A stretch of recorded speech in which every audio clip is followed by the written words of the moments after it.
Benzema, qui va réussir à l'exploiter. Benzema a résisté. Oh, Ronaldo, passe à Philippe Luis. C'est passé, Ronaldo. Le bombazo de Cristiano. El Madrid puede empatar. Ojo el córner. Ahora lo mete directo. Ahí está Modric. El remate. Con todos los zorros, capitán Sergio.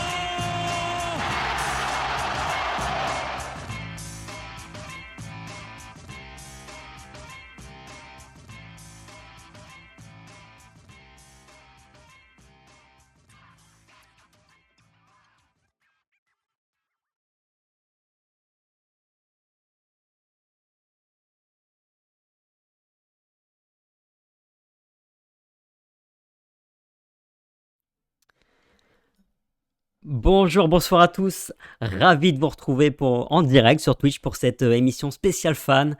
On vous l'a promis, on y est et 7 supporters seront avec nous ce soir pour évoquer 4 grands thèmes. Le match de demain et les solutions à trouver pour Zinedine Zidane, la prolongation de Sergio Ramos et plus généralement le traitement des légendes par le Real Madrid. On parlera aussi de la gestion de Zinedine Zidane, toutes les critiques, le traitement médiatique et la politique de recrutement du Real Madrid ces dernières années. Et enfin, quatrième sujet, on parlera du prochain, de l'avenir, du mercato du Real Madrid, et notamment Haaland ou Mbappé ou d'autres pistes.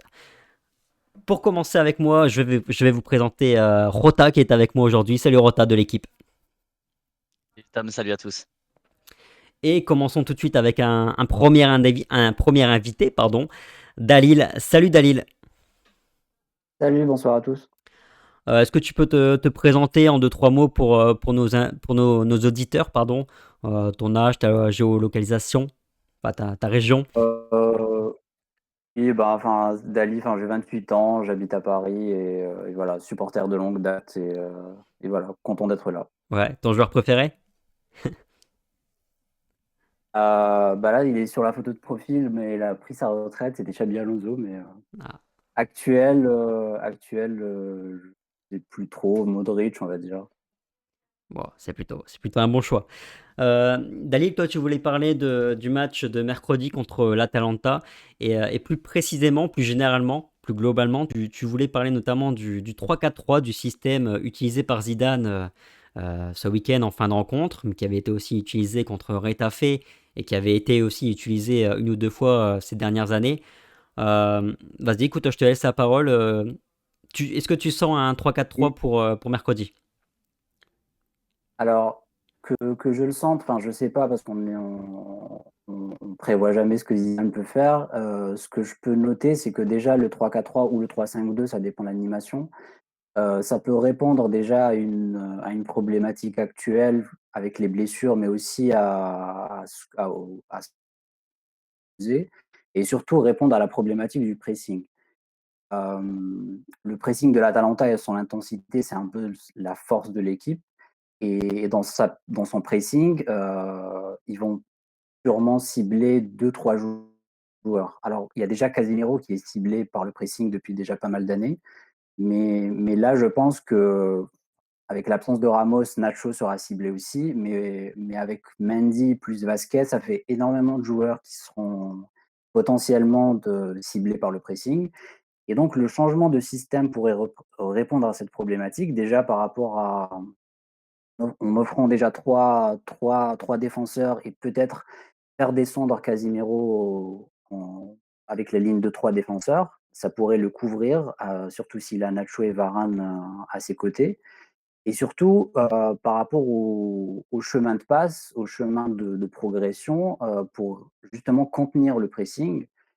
Pour contenir le pressing, en fait, c'est assez simple. On passe beaucoup par les latéraux, donc Mhm. des passes assez latérales, une possession U, déjà, c'est très important. Et ce schéma-là peut permettre en fait ce cheminement de passes. Et du coup, vraiment, dans un match comme ça où il faut vraiment attendre et laisser passer l'orage, ce système-là me semble pas mal adéquat. Et d'un côté, ça pourrait enlever certains inconvénients de certains joueurs, Mendy ou Vasquez. Vasquez surtout, parce qu'aligné en piston droit, il a quand même beaucoup moins d'efforts défensifs à faire, et on l'a vu en fait Vasquez, il est assez limité, défensivement. Donc ça, c'est pour OK. un point et vas-y, hein, je Vas-y Rota, est-ce que tu veux déjà apporter une première réponse? Parce que toi, je sais que t'as des réserves sur ce 3-4-3 ou ce 3-5-2. Ça dépend comment on peut le configurer. Il y a plusieurs. Ouais, moi j'ai des réserves et du coup j'ai plusieurs questions parce que moi ça me semble très, très difficile pour le Real de mettre en place ce système de jeu. D'abord parce que justement les blessures réduisent considérablement les solutions et la pluralité des systèmes qu'on peut mettre en place et puis parce qu'une tactique de ce genre se travaille énormément et justement pour contrer un 3-5-2 ou un 3-4-3, je pense pas du tout qu'un système similaire soit la meilleure solution, à mettre en place. Alors est-ce que toi, tu penses que, il faut justement mettre ce type de système? Est-ce que tu penses pas justement qu'avec peu de préparation, avec les joueurs qu'on a, sachant que certainement les 2 meilleurs pistons qu'on pourrait posséder seraient Marcelo et Carvajal sont absents. Est-ce que tu penses pas justement qu'en plus de la difficulté de le mettre en place par rapport à la préparation, est-ce qu'en plus avec ces absences, c'est pas pratiquement impossible de voir Zidane aligner ça? Alors sur ce match-là, enfin, ce sera peut-être difficile, pour le répéter sur plusieurs matchs. Sur ce match-là, en fait, ce que j'avais pensé aussi, c'est que dans une équipe de l'Atalanta qui est très forte collectivement, mais individuellement qui est plus friable, avoir un système un peu similaire va offrir, en fait, pas mal de duels en un contre un, sur toutes les parties du terrain. Et notamment dans enfin les latéraux qui seront face à face, mais surtout les 3 de devant qui seront directement confrontés à leur adversaire direct et dans prendre les qualités d'Asensio et de Vinicius à l'élimination. Heu, alors certes avec les 100 passes ratées de Vinicius et les 80 tirs au-dessus d'Asensio, ça il y aura un peu de déchets, c'est sûr. Mais voilà, enfin c'est en fait offrir à ces attaquants-là une chance d'aller en 1 contre 1 au lieu d'être, et à 2. Heu, voilà, c'est un peu cette problématique-là, enfin répondre à cette problématique-là de comment prendre la défense de l'Atalanta. Mais C'est sûr que ouais. est-ce que l'intérêt pour le Real Madrid, c'est pas plutôt de ne pas entrer dans le jeu de l'Atalanta? Parce que l'Atalanta, on l'a dit, c'est une équipe qui aime jouer à un rythme élevé, c'est une équipe qui a une bonne attaque, qui a une très bonne attaque, qui marque beaucoup de buts, mais qui a une défense relativement moyenne, euh, qui a un très bon pressing, mais c'est vrai que ça laisse des espaces derrière. Est-ce que véritablement le Real Madrid a intérêt à entrer dans le jeu de l'Atalanta, donc c'est-à-dire offrir un match ouvert compte tenu de l'attaque du Real Madrid? Parce que tu parles de Vinicius, tu parles de Asensio, on peut parler aussi de Mariano, qui est un joueur qui est plutôt rapide, qui propose aussi beaucoup de courses dans le dos des défenseurs, mais ce sont des joueurs quand même qui sont relativement moyens. Est-ce que vraiment le Real a intérêt à entrer dans ce jeu-là et prendre le risque d'avoir un match avec 3, 4, 5 buts dans le match? Ou est-ce que il n'est pas plutôt intéressant pour le Real Madrid d'essayer d'empêcher l'Atalanta de déployer son jeu? Donc moi je pense notamment, et je l'avais dit déjà au dernier podcast avec Elias et Coralie, moi je pense plutôt par exemple à un 4-4 de losange avec Isco. Qu'est-ce que t'en penses? Oui, oui, enfin, ça peut mais après avec la forme d'Isco, cette C'est saison, la c'est question, c'est la peut-être question. voilà, c'est ça et enfin, pour répondre à ta question, peut-être enfin, avoir le même système, c'est pas forcément dire, jouer de la même façon parce que son animation peut être différente. Avoir par exemple Mendy et Vasquez revenir un peu plus bas lors des phases défensives et d'être, un peu limité, offensivement, ça peut être une solution pour contrer le pressing de l'Atalanta. Parce qu'en fait, là aussi pour revenir, la question du pressing, elle sera super importante et ce sera le fait de rester dans un système, enfin le 4-3-3 qui est assez lisible ou enfin le 4-4 de losange, c'est vraiment risqué de ne pas sortir de sa moitié de terrain et au contraire, le fait d'avoir un 3-4-3 de cette,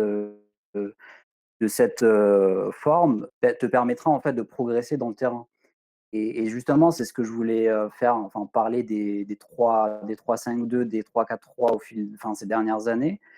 C'est des systèmes qui ont été sortis, enfin déjà une fois par Zidane d'un déplacement à Séville. Enfin, c'était après Ouais. vous vous souvenez, les 40 matchs sans défaite.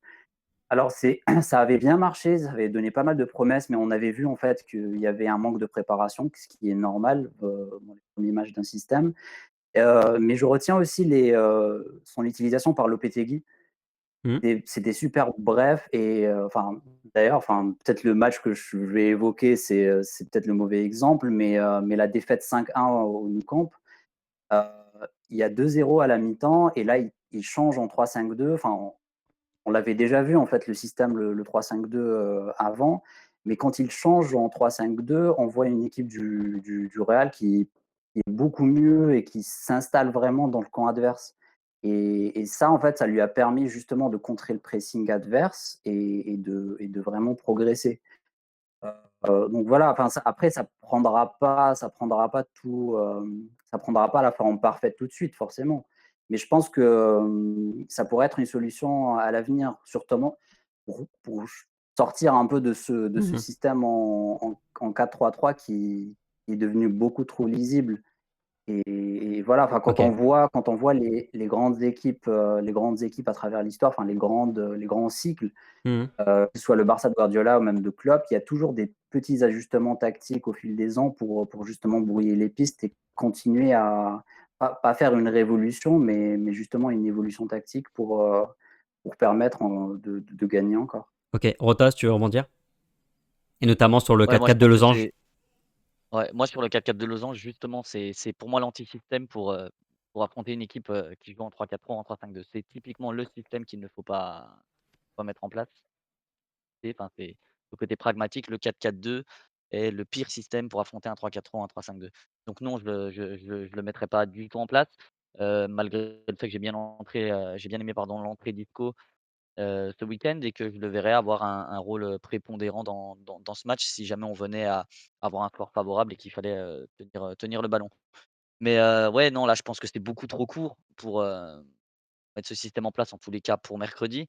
Et puis la seule fois où Zidane l'a tenté, c'était face à Getafe. Getafe très, très faiblard qui n'avait tiré qu'une seule fois au but sans cadrer. C'était un Getafe vraiment, vraiment pas bon.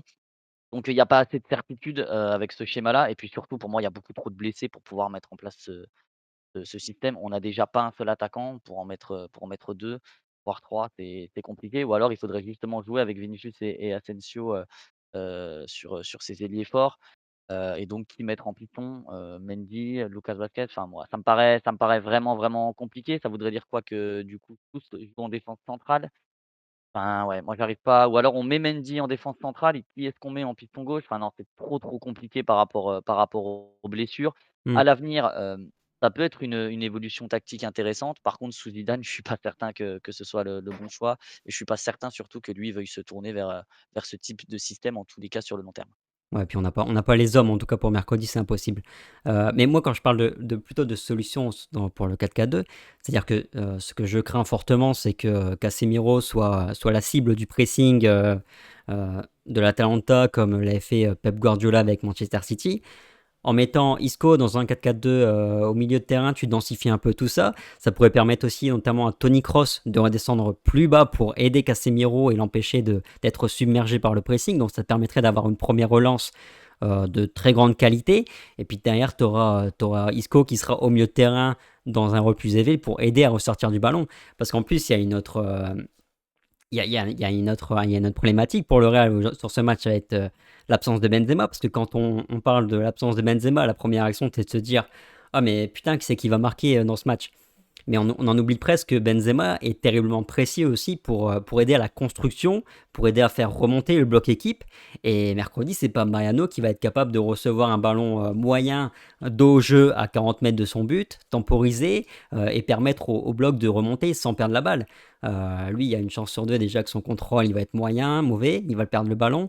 Et si c'est pas le cas, il va jeter un œil à droite, il va jeter un œil à gauche, il va voir qu'il n'y a personne, il va baisser la tête, puis il va foncer dans le tas dans la défense de l'Atalanta. Donc, moi, je pense que ça pourrait être une bonne alternative dans le sens, ça permettrait de contrôler le tempo du match, parce que surtout pour moi, le risque, c'est que ce soit un match ouvert, où ça part dans des deux côtés, Et je crois que le Real ne sera pas capable de tenir ce match-là. Luka Modric, c'est plus le box-to-box d'autrefois, il a 35 ans. Si tu lui demandes de faire des allers-retours tout le match, au bout de 25 minutes, 30 minutes, il va être cramé le mec. Tony Kroos, c'est pareil, on sait très bien que c'est un joueur qui court énormément, c'est l'un des joueurs qui court le plus de kilomètres par match à chaque fois, mais c'est un joueur qui, parce qu'il est constamment mobile sur le match, il est constamment mobile, il bouge entre les lignes, mais c'est pas un joueur qui fait des courses vers l'arrière, vers son but. Vous voyez ce que je veux dire? Moi, justement, je ne sais pas ce qu'en pense Dalil, mais justement, la faiblesse du système à 3 défenseurs, c'est le repli défensif. Et ce que devra utiliser le Real, justement, c'est la verticalité. Et la verticalité sur les côtés. On sait très bien que le repli défensif des 2 pistons, c'est ce qu'il y a de plus compliqué à maîtriser, dans un 3-5-2 ou un 3-4-3. Et c'est justement ce que n'arrive pas à maîtriser l'Atalanta, puisqu'ils prennent énormément de buts. Mhm. L'Atalanta, j'ai regardé, en chiffres, en 18 matchs, ils mettent 42 buts. C'est énorme, c'est plus de 2 buts par match. Par contre, ils en prennent 30 à domicile. C'est énormissime, c'est pratiquement 2 buts par match également.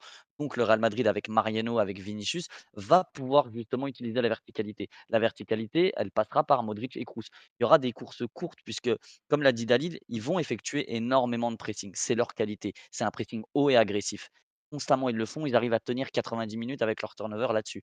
Donc le Real Madrid devra jouer long, devra, comme tu l'as dit toi Tom, peut-être refuser un petit peu le match, accepter que ce soit ouvert et utiliser ces armes-là. À deux devant, je vois pas comment on peut leur causer du tort et causer du danger. Alors qu'à 3 avec 2 ailiers très forts, là justement, Mais on n'a ça pas peut deux ça peut ailiers être le très cas forts. et pas 2 ailiers très forts, mais 2 ailiers rapides si tu préfères, ou en tout cas des joueurs offensifs qui sont rapides. Mariano et Vinicius et puis Asensio n'est pas non plus très lent. Donc il faudra justement écarter et jouer de la verticalité et faire des transversales pour être très, très précis.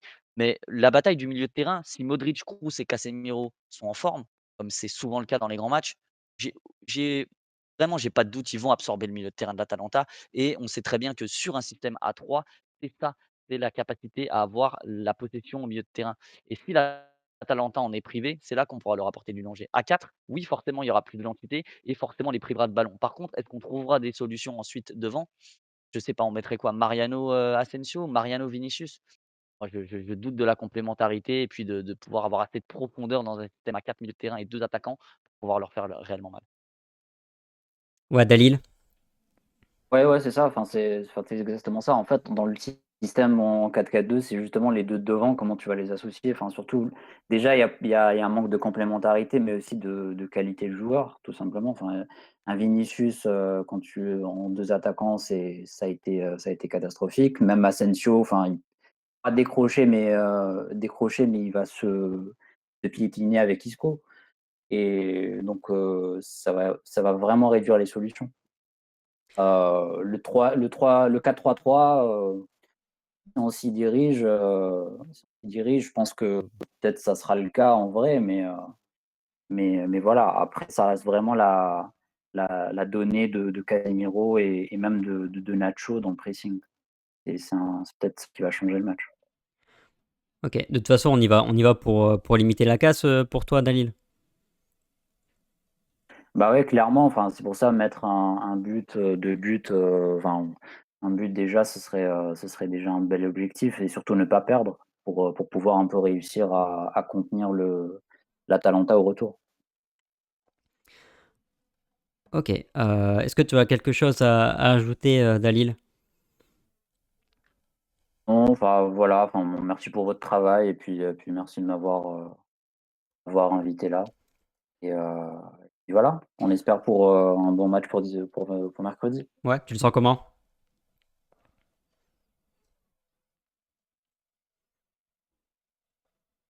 On a un peu d'optimisme parce que bon, c'est une équipe qui arrive à se sublimer dans les grands rendez-vous, donc il y a pas de raison pour que ça cesse, mais voilà, quoi. Ok, parfait. Bah écoute, Dalil, je te remercie. On va passer à nos deux suivants. Merci à vous. Merci à toi et puis je te dis à la prochaine pour une nouvelle Merci. discussion. Allez, ciao. À la prochaine, au revoir. Parfait. Est-ce que nos deux nouveaux camarades sont là? J'ai nommé Cyril et Mohand. Bonsoir, messieurs. Ouais. Bonsoir à tous. Ravi d'être là ce soir avec vous. Cyril, tu peux te présenter en deux, trois mots, s'il te plaît? ton âge, ta région, Ouais, ton joueur sans préféré. souci. Sans souci, je m'appelle Cyril, je suis de Belgique. Ok. Et non, mon joueur préféré sera pas Eden, malheureusement, mais bien mon capitaine de toujours, Sergio Ramos. Que je vénère beaucoup trop. Mourad, une petite présentation, s'il te plaît? Bonjour à tous, moi je suis de Paris, j'ai 24 ans. Mon joueur préféré actuel, ça se joue entre Sergio Ramos et Benzema parce que j'aime beaucoup le style de Benzema et j'ai un peu le même style de jeu, même Ok. si je suis beaucoup, beaucoup moins fort que lui. Et voilà, et sinon Ramos, pour sa combativité et ce qu'il a donné pour le club. Ok, Sergio Ramos, justement, on va en parler, parce que vous voulez tous les deux parler notamment de sa prolongation et plus généralement du débat sur le traitement des légendes du Real Madrid à Madrid. Euh, D'abord, s'agissant de la situation de Ramos, juste la situation de Ramos, bon, toi tu m'as dit que tu te demandais s'il fallait le garder à tout prix. C'est bien ça? C'est ça, c'est ça. Parce que même si comme je l'ai dit précédemment, c'est un joueur qui a tout donné pour le Real, de par son expérience, de par, tout ce qu'il a fait pour le Real. Mhm, Pour moi, il y a quelque chose qui passe avant le joueur, c'est le club, c'est l'institution et surtout dans le cas de Ramos, contrairement à Casillas, par exemple. Parce que Sergio Ramos, il y a quoi? Il y a même pas un an, c'est le premier à dire qu'il voulait jouer gratuitement pour le Real. mhm. Mais là, il essaye de gratter, 10 de salaire en plus parce que le point de discorde avec Pérez, c'est les 10 en fait, de baisse, lui, il est pas prêt à faire la baisse. Donc, je comprends pas, le fait qu'ils disent, qu'il est prêt à jouer gratuitement pour le Real. Et aujourd'hui, on arrive, à un stade où il est en train de chercher à gratter 10 en plus de salaire. C'est ça un peu qui me dérange, en fait, dans cette affaire, Ramos. Ok. Cyril, ça te dérange aussi cette situation, ce comportement de Ramos? Oui et non, moi je suis plutôt dérangé par le comportement de Pérez plutôt que de Ramos parce que, j'aime pas le mot, il essaye de gratter du pourcent. En fait, il veut juste limiter. Il a pas demandé 10 en plus, il a demandé juste à pas être descendu. Ce que je trouve normal et c'est pour ça que j'avais avancé pardon le thème du non-respect, je trouve, des légendes au Real. Je suis d'accord, hein, avec notre ami ici présent en disant que le club doit rester au-dessus de n'importe quel joueur, mais à un moment donné, un peu de considération pour les mecs qui ont absolument tout donné au club et qui ont fait justement du club, l'image qu'il est aujourd'hui, quoi. Je trouve qu'on manque un peu de cette considération envers des joueurs comme Casillas, Raúl, Ramos, et justement, c'est de Ramos qu'on parle pour l'instant, quoi. Donc moi, je serais plutôt du côté de Ramos plutôt que du côté de Pérez. Ok, mais Cyril, est-ce que tu trouves pas que le Real Madrid fait déjà un geste envers Ramos en lui proposant 2 ans de contrat? Parce qu'on connaît hein, la politique du Real Madrid, c'est à partir du moment où tu passes la trentaine, c'est une prolongation d'année en année, et c'est très rare déjà que le Real Madrid passe outre, hein. On se souvient notamment de Pep, hein, qui était à un très bon niveau. Le Real a refusé de lui donner ces 2 années, et du coup il est parti. Pour Ramos, le Real fait déjà le geste. Et après, concernant la réduction salariale qui est demandée, c'est-à-dire 10% environ, c'est aussi lié à la situation crise sanitaire, crise économique. Ouais, ouais, concernant l'histoire de crise économique, je serais entièrement d'accord avec toi si à côté de ça, on parlait pas de Mbappé à prix d'or, de Haaland à prix d'or et cetera. OK, il faut renouveler l'effectif à un moment donné, on aura besoin de joueurs, mais moi, il y a rien à faire. Tu évoquais Pep tout à l'heure. Oui, c'était un excellent joueur du club, mais à côté de Ramos, ça a pas été un de nos capitaines emblématiques. Je pense que des capitaines aussi emblématiques que Ramos, on en a pas 10. Peut-être pas celui tout en haut, mais ce sera pas celui tout en bas. Pour moi, Ramos, il représente vraiment le madridisme le plus profond. Mon seul regret, moi, dans la vie, c'est qu'il n'ait pas été formé au club, mais c'est pas grave. Et du coup, je trouve que Ramos, malgré, malgré cette crise, et cetera, je pense que tu dois lui offrir ces 2 années de contrat pour ce qu'il dégage, pour ce qu'il a fait pour le club, pour le niveau qu'il affiche encore actuellement. On parle quand même d'un défenseur qui marque, une dizaine de buts par saison, si pas plus.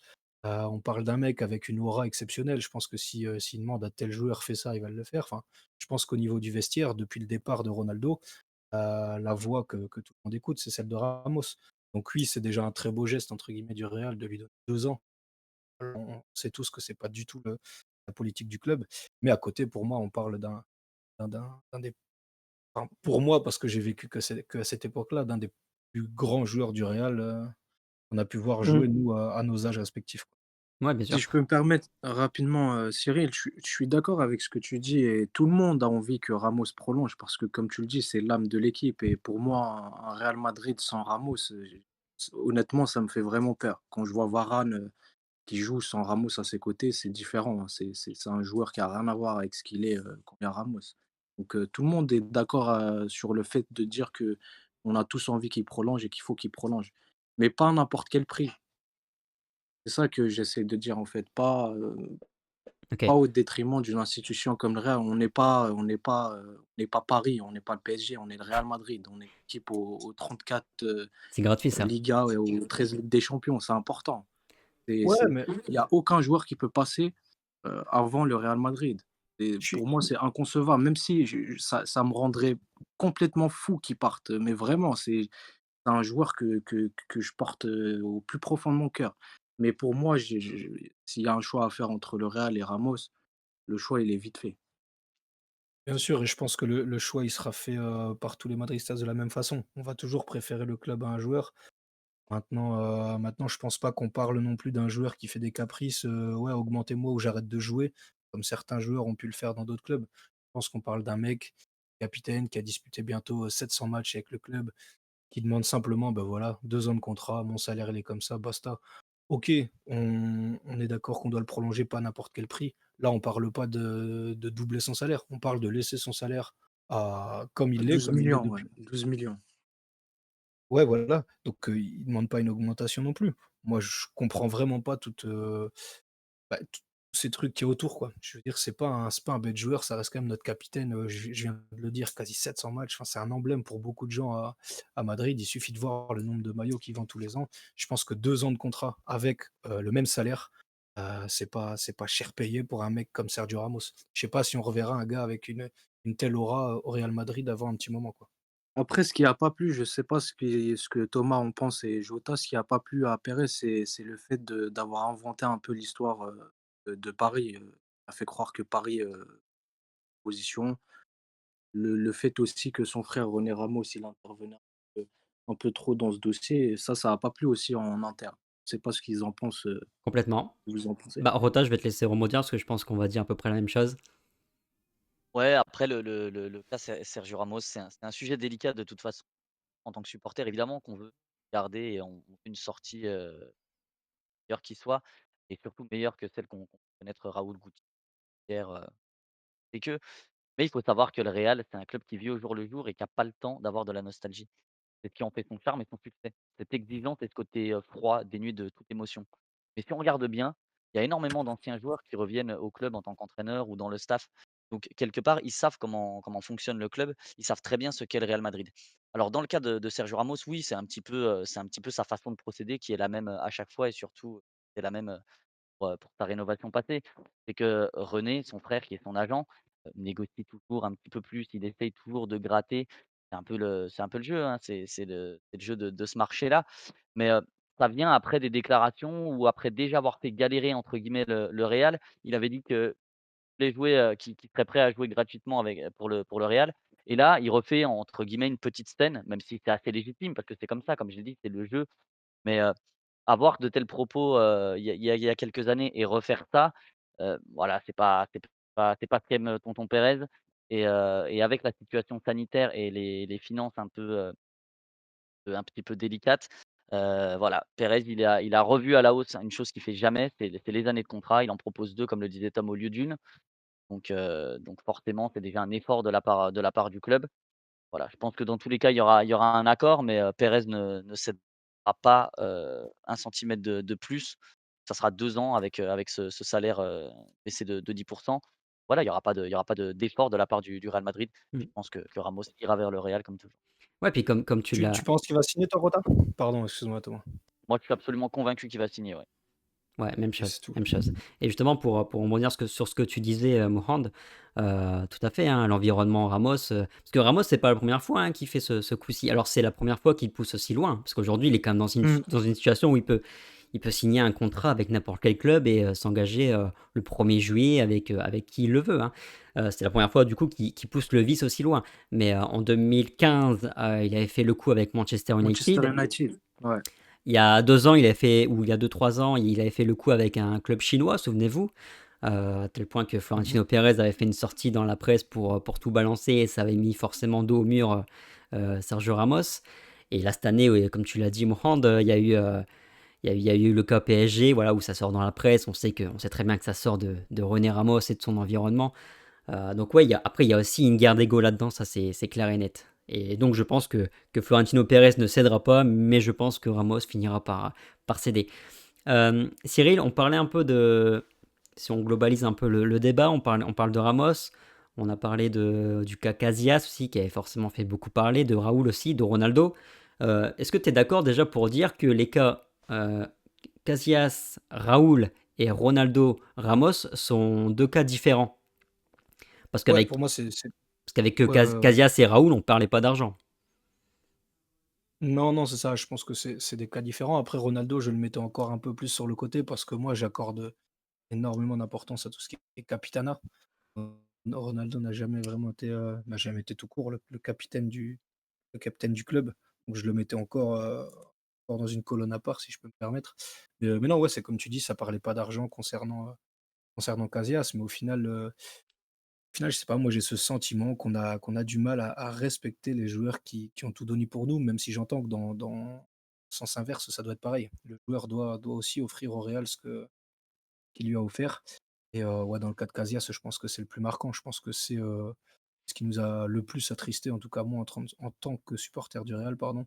Sa sortie un peu foirée malheureusement, un peu pourrie de la part du club, qui a fait mal à beaucoup de gens, qui a fait mal à beaucoup de supporters qui tenaient à Casillas énormément. Un jeune du cru qui finit pro et qui fait, combien il a de matchs là? 700 in chic. Non, non, je suis totalement d'accord concernant la différence de point de vue entre le cas Ramos et le cas Casillas, par exemple. Mais tu vois, par exemple, dans le cas de Casillas, c'est pareil, le club a sa responsabilité, mais Casillas a aussi ses torts. Et tu vois, je te dis ça, Rota te confirmera, Casillas, c'est mon idole absolue. Et pendant 2, 3 ans, moi, je haïssais Florentino Pérez, voilà, parce que je voulais pas forcément voir la réalité en face non plus. Mais Casillas, le problème au Real, c'est qu'il est très très compliqué d'y finir sa carrière, parce qu'il y a un tel niveau d'exigence a priori.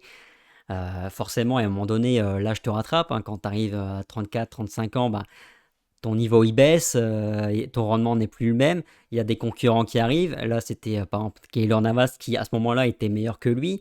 Casillas, il avait encore un niveau qui était intéressant. Le problème, c'est effectivement, côté Real, c'était plutôt la gestion. C'est-à-dire que Casillas, il fallait le prévenir un peu en amont que voilà, on comptait plus sur lui et qu'à ce moment-là, on aurait essayé d'organiser quelque chose. Mais tu vois, ce que je veux dire, c'est que moi, je trouve pas que le club soit si injuste que ça avec ses légendes.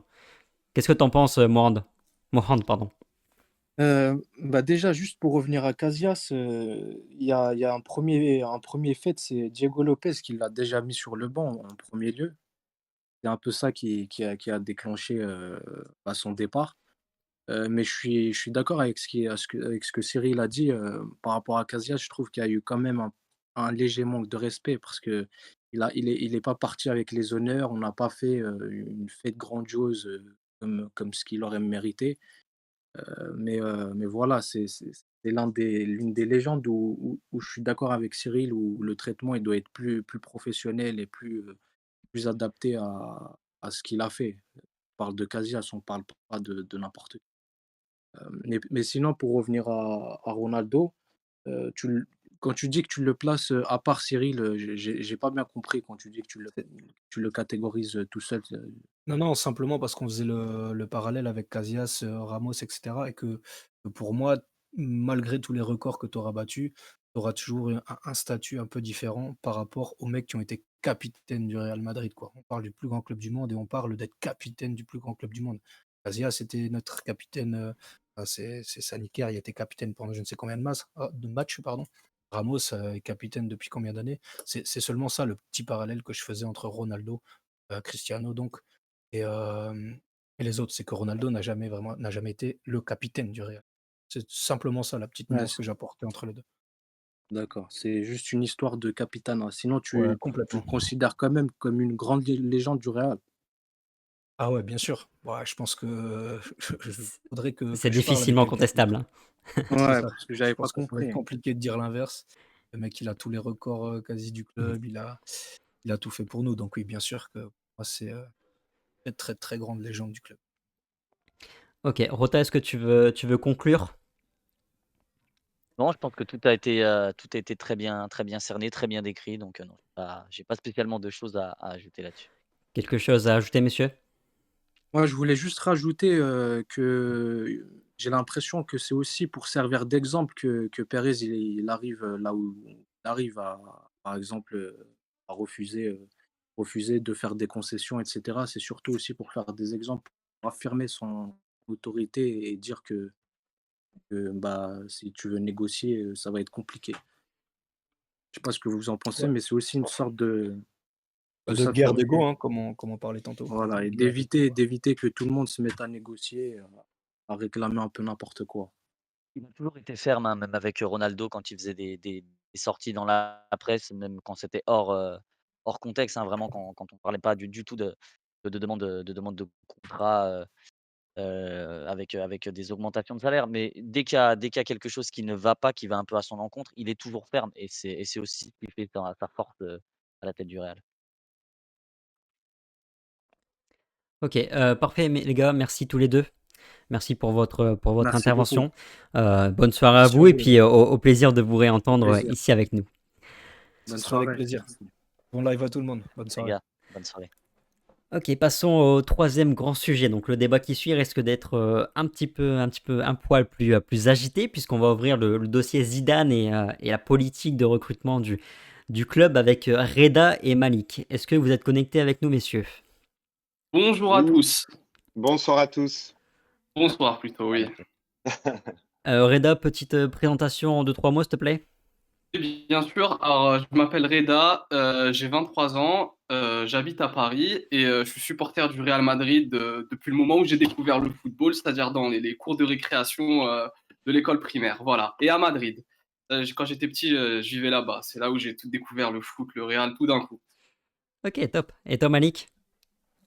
Et moi, c'est Malik, donc j'ai 31 ans, j'habite en Haute-Savoie dans le 74 et je suis fan du Real, moi, depuis que j'ai 12 ans, donc depuis l'arrivée de Ronaldo le Brésilien, dont c'est mon idole absolue. Et donc, voilà, depuis l'année 2002-2003, je suis fan du Real.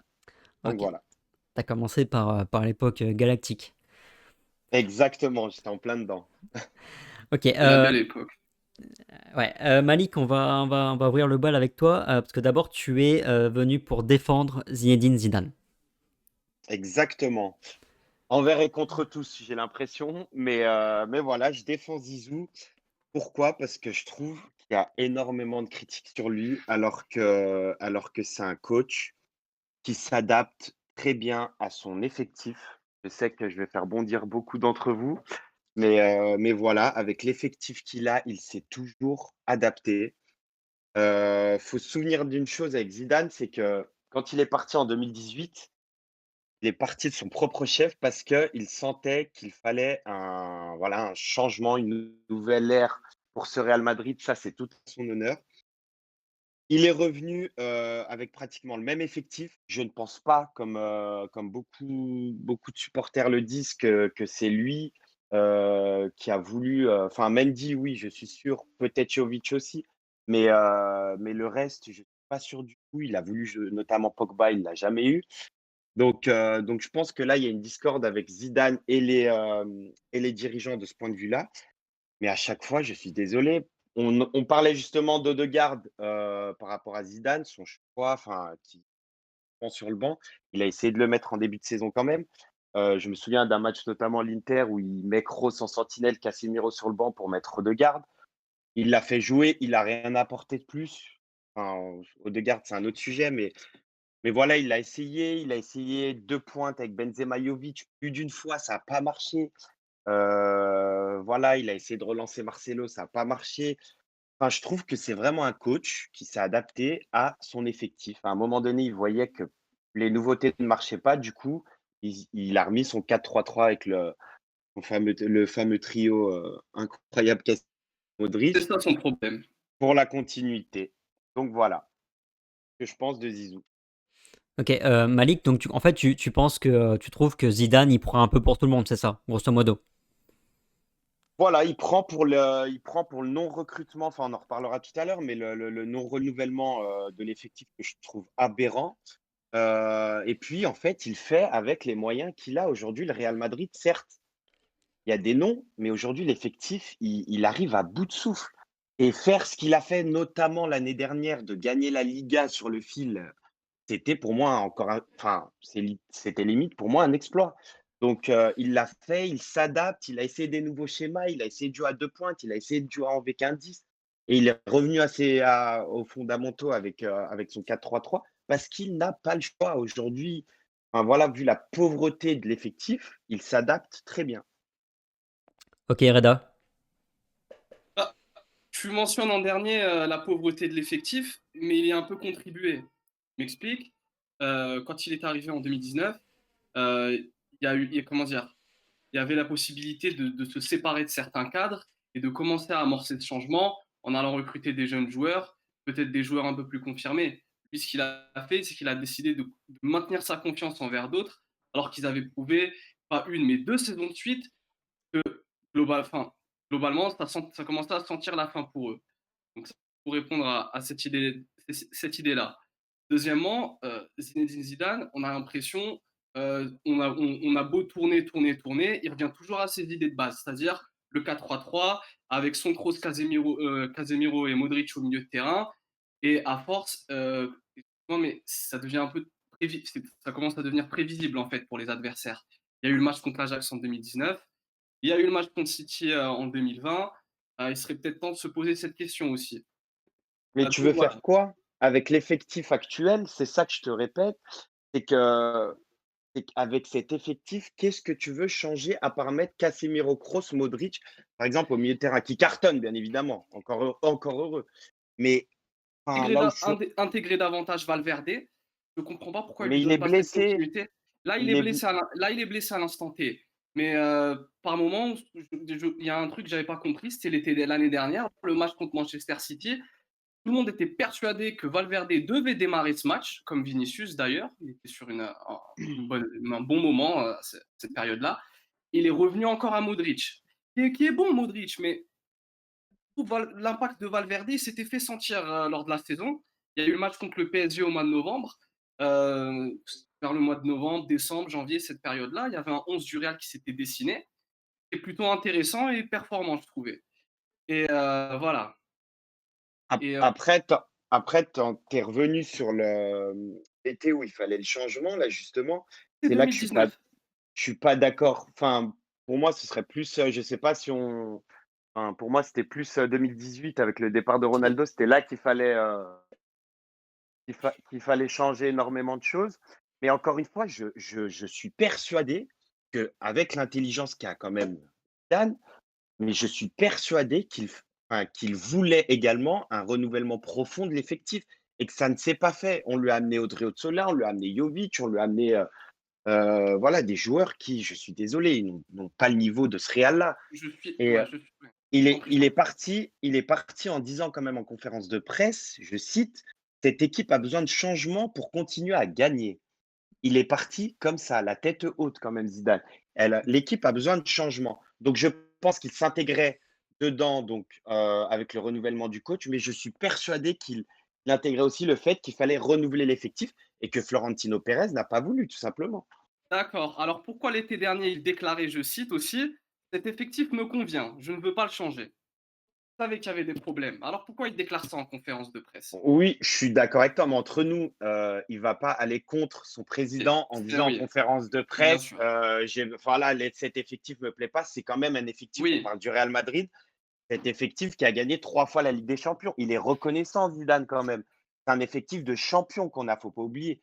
Malheureusement pour nous, cet effectif-là, je pense, a trop gagné, a trop été usé. Quand je vois le comportement de certains, par exemple Marcelo qui n'arrive pas à retrouver son niveau, il a beau faux, avoir pris le préparateur de physique de Llorente, je suis désolé, c'est avant qu'il fallait faire ça. C'est avant qu'il faux faut se aussi, hein. remettre en question. Voilà, il y a que, je trouve qu'il y a un joueur qui sort vraiment de ce lot et qui s'est remis en question, c'est Modric. Ce joueur, il est encore, je trouve, meilleur que quand il a été Ballon d'Or. Alors le reste, les Raphaël Varane, il est toujours aussi tétanisé à l'idée de jouer des grands matchs. Voilà, enfin, je pense Zidane est très reconnaissant envers cet effectif, mais je pense que cet effectif ne lui rend pas assez bien. Alors, Et bien évidemment, l'exception Benzema aussi. alors, Voilà. alors déjà, après, il faut aussi tenir compte qu'il y a toujours une part de communication. Zidane est quelqu'un qui a une communication très très lisse.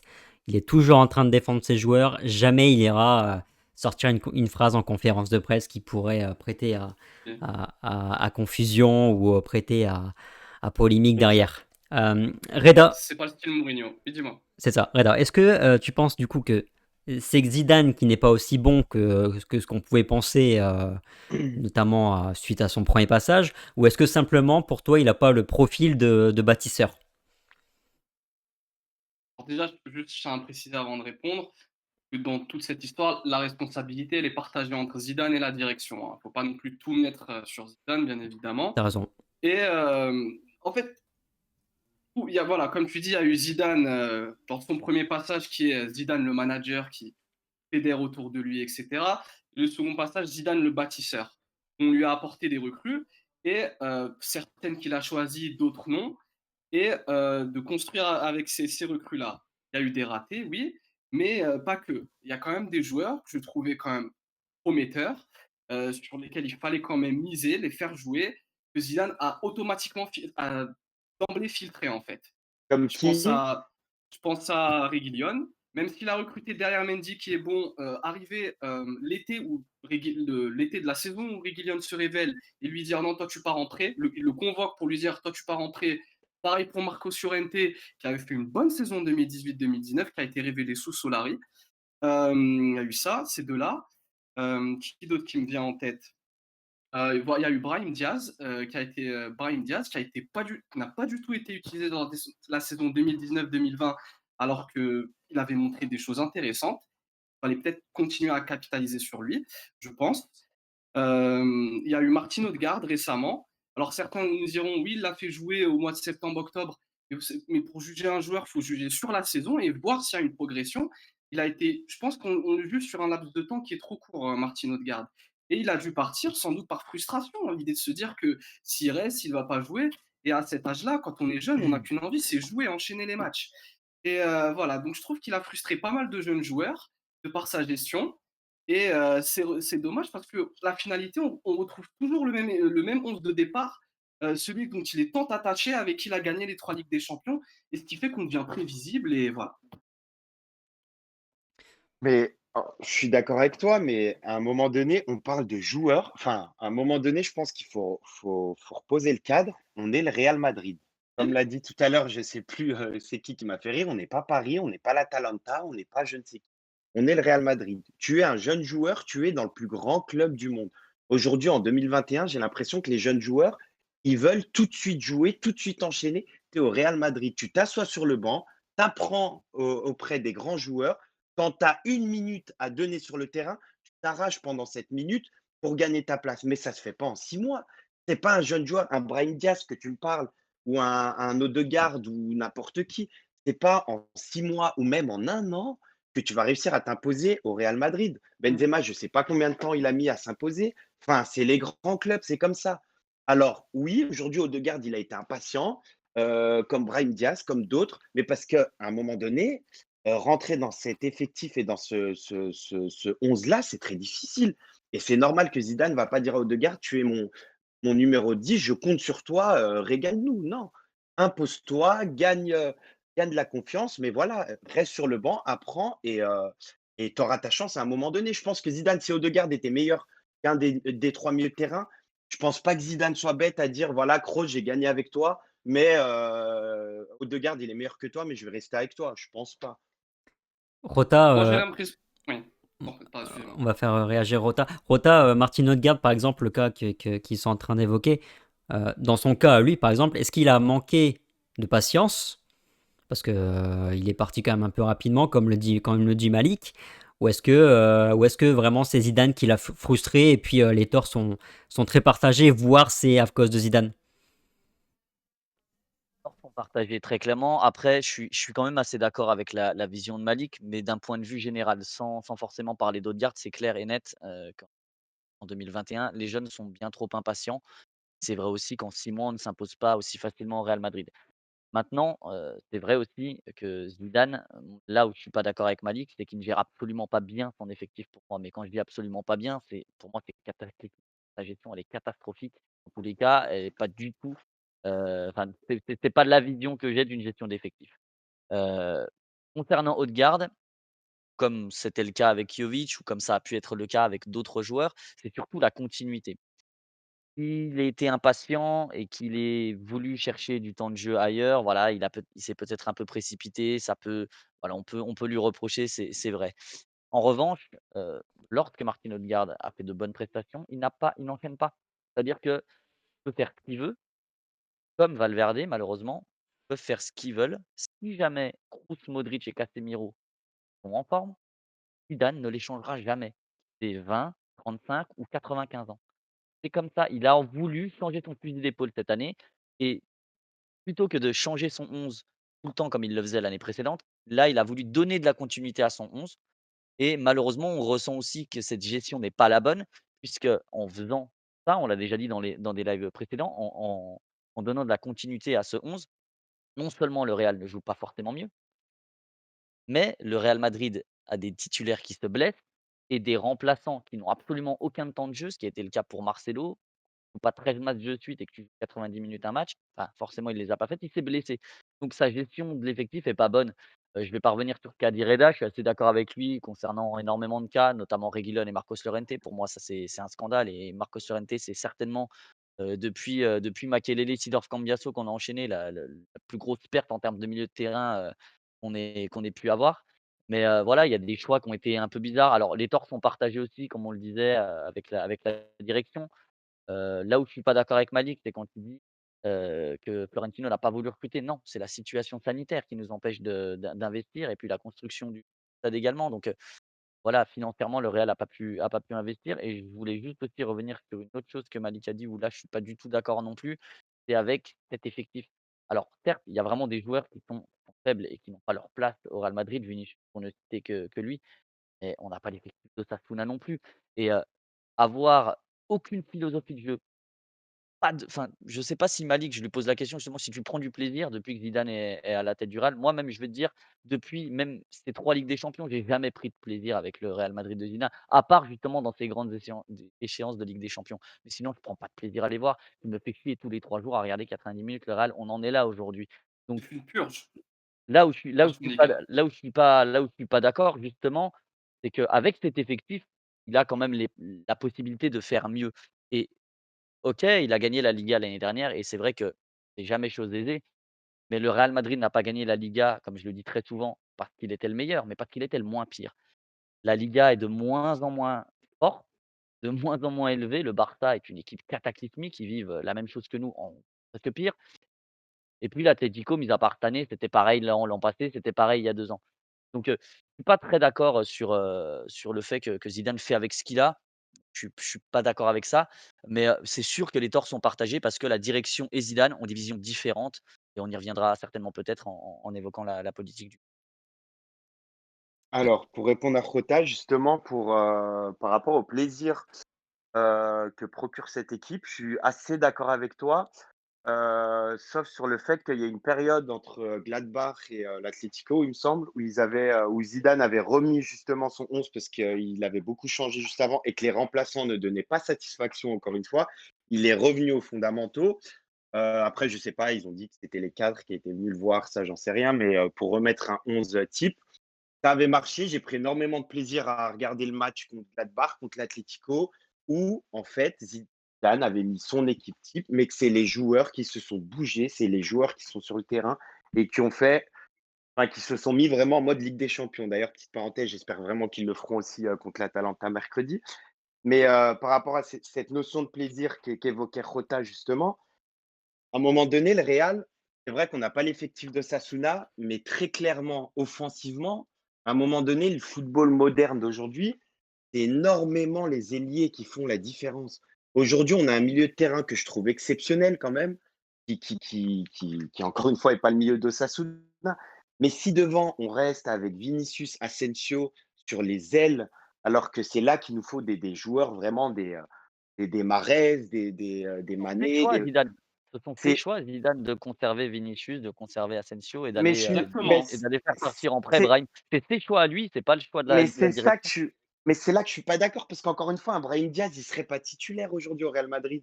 Enfin, Ah non, c'est pas un crack non, non plus. il faut le Là voir pour juger. non, Tu peux non, pas te mais projeter comme ça et dire ça. Non. c'est pas un crack. À un moment donné, Asensio, c'est pas Zidane, c'est Pérez qui a dit en 2018, quand Ronaldo est parti, qu'il comptait sur Asensio pour faire sa nouvelle, figure, devant pour, de l'attaque du Real. Donc à un moment donné, je pense pas que ce soit Zidane qui a dit: «Vinicius, je le veux absolument et ne recrutez personne». Ça m'étonnerait d'un mec quand même qui on parle de Zidane, quoi.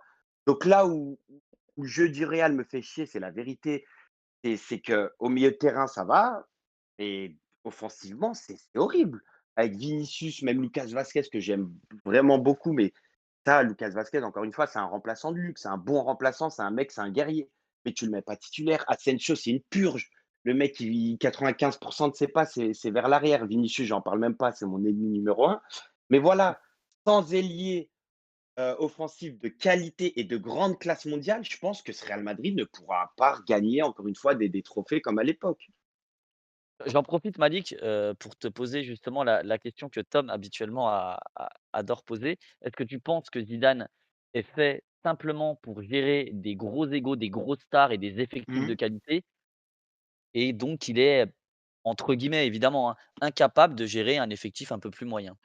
Je suis exactement de cet avis-là. Je pense sincèrement que Zidane n'est pas du tout le profil de coach bâtisseur. Je pense vraiment qu'il lui faut quand même des qualités parce que c'est un meneur d'hommes, c'est un mec qui sait parler, c'est un mec qui connaît le ballon, mais je ne pense pas que ce soit un Nagelsmann, un Wenger de l'époque. Je ne pense Hop. pas du tout que ce soit un bâtisseur. Vas-y, Reda. Oui, non, comment dire, dans cette catégorie d'entraîneurs bâtisseurs, on a Jürgen Klopp. Bon, Voilà, aussi. je vais en énerver certains, mais Guardiola aussi, même si c'est Bah, bien à coup sûr. de des centaines de millions, lui, Ah, quand il t'as raison. bâtit. Hein, il Ah facture bah oui. cher. Ouais, et c'est pas dans le rôle de Nagelsmann aussi, ouais. Mais pour moi, le meilleur, c'est Klopp parce qu'il sait dénicher les bonnes pioches et les valoriser et les intégrer à son idée de jeu. Et ouais, Zidane n'est pas, voilà, Jota n'est pas du tout un profil. Ah, je sais pas qui m'a posé la question, mais je pense que ce n'est pas du tout un profil bâtisseur. Par exemple, on le met à Marseille, à un moment donné, il y avait des rumeurs sur lui à Marseille, mais non. Non, non, Zidane, doit entraîner des grands clubs, c'est comme ça. Ah, Il est mais fait pour ça, c'est un magicien à Marseille, il pourrait rien faire pour ce. Ok, on est assez d'accord pardon, sur le profil de Zidane. Donc Reda, du coup, Zidane a des torts, on est d'accord. Parlons de la politique de recrutement du Real Madrid ces dernières années. Donc c'est une politique quand même qui est ciblée notamment sur les jeunes joueurs, même s'il n'y a pas eu que ça. Euh, pour toi, qu'est-ce que tu en penses? Est-ce que c'est une erreur? Est-ce que le Real a trop abusé de ça? Oui et non. Oui, parce qu'il y a eu ces dernières années l'inflation du marché. Les jeunes joueurs, dès qu'ils étaient performants, leur prix était automatiquement au-dessus des 100 millions. Et si le Real devait à chaque fois acheter un jeune joueur et casquer 100 millions d'euros, on aurait la même situation que le FC Barcelone à l'heure actuelle. Donc je comprends cette politique de anticiper les futurs joueurs de demain en les achetant dès qu'ils sont jeunes, avant qu'ils prennent de la valeur. Mais d'un autre côté, j'ai l'impression que le Real les achète vraiment trop tôt. On me parle de Vinicius qui était un peu dans cette idée d'aller acheter le nouveau Neymar. Neymar, avant de venir à Barcelone, était quand même international brésilien, des statistiques individuelles qui étaient énormes, une Copa Libertadores, c'est un prix Puskás et un potentiel marketing énorme. Vinicius, c'était une saison à Flamengo et on te l'estampillait futur crack, etc. Donc un peu trop tôt dans le choix de ces joueurs que le Real pensait être les joueurs de demain. Et d'un autre côté, on recrute des jeunes joueurs et on leur met un niveau d'exigence qui est le même que si on achetait des joueurs confirmés. C'est pas logique en fait. C'est soit on achète des jeunes joueurs et on accepte qu'il y ait un certain passage à certaines zones de perturbation où il y a pas mal d'incertitudes etc. Mais acheter des jeunes joueurs et leur imposer un niveau d'exigence élevé, ah non, c'est contre-productif. Et d'un autre côté, le Real ne peut pas revoir leur niveau d'exigence à la baisse. Ça, c'est pas possible, ça. Donc, c'est un peu paradoxal, cette politique, je dirais. Malik? Alors moi, je pense sincèrement, déjà, je vais revenir sur ça, je vais peut-être être lourd, mais je pense que le tournant du Real, ça a été l'été 2018 où Ronaldo est parti. Je pense sincèrement que beaucoup d'autres joueurs devaient le suivre, à l'image d'un Marcelo ou même d'un Varane ou autre. Que je ne citerai pas, mais voilà, je pense que ça a été le tournant. C'est là que le Real devait faire vraiment un remaniement d'effectifs pardon, en profondeur. Après, par rapport à la politique de jeunes, je rêverais de rencontrer vraiment, de boire un café avec le mec qui nous a ramené quand même Rodrigo et Vinicius. Ouni Ou, Kanafat, c'est son nom. voilà, ou même, je vais être dur, enfin, même pas, ou Odriozola. Enfin, ces mecs-là, je ne sais pas comment on les a vendus parce que peut-être que c'est le Real, qu'on avait de l'argent, que machin. Mais je ne comprends pas du tout ces recrutements, mais alors pas du tout. Encore que ce soit des jeunes vraiment à fort potentiel, mais le problème, c'est que je ne vois pas leur potentiel. Donc, je suis très dur, mais je pense très réaliste. Et donc voilà, je pense que le Real, on n'est pas un club qui sur les jeunes dans un 11 type. On est un club qui, voilà, de l'époque, on en parlait tout à l'heure, des Galactiques, on a un club qui a besoin de joueurs confirmés, qui s'intègrent rapidement à l'effectif pour vraiment gagner tout de suite. On n'a pas le temps. Rota a sorti tout à l'heure une phrase, je sais plus qui l'a dit, mais très juste, comme quoi le Real, voilà, on n'a pas le temps par rapport aux légendes, justement. On n'a pas le temps d'être nostalgique. On a besoin de résultats tout de suite. Donc, miser sur des jeunes à fort potentiel, oui, encore faut-il qu'ils aient un fort potentiel. Mais voilà, je pense que le Real doit miser sur des joueurs performants et tout de suite pour vraiment être tout de suite dans la gagne, quoi. Tu les paieras très cher. C'est ça le problème. C'est-à-dire. Un joueur confirmé avec la bulle qu'il y a Ah eu oui, au niveau de l'inflation, c'était un Mohamed Salah. Si tu voulais aller le chercher à Liverpool, on parlait de 150 millions d'euros. oui, Et si mais tu voulais en ramener 2-3 joueurs confirmés, tu te retrouvais avec une facture finale de 500 millions d'euros. Ah, c'est un peu dé- difficile à imaginer. déjà, on n'est pas le Barça du niveau endettement. Et en plus de ça, on a quand même un effectif. On a un large effectif. On peut vendre aussi, hein. C'est pas parce que c'est, par exemple, j'en reviens à lui, j'ai rien contre lui, mais c'est pas parce qu'on a Marco Asensio qui est là qu'il faut pas le vendre. Voilà, c'est la gestion d'un effectif, c'est des achats, mais aussi des ventes. Il faudrait peut-être Exactement. penser à vendre certains joueurs. C'est pas parce qu'ils nous ont fait gagner qu'il ne faut pas les vendre.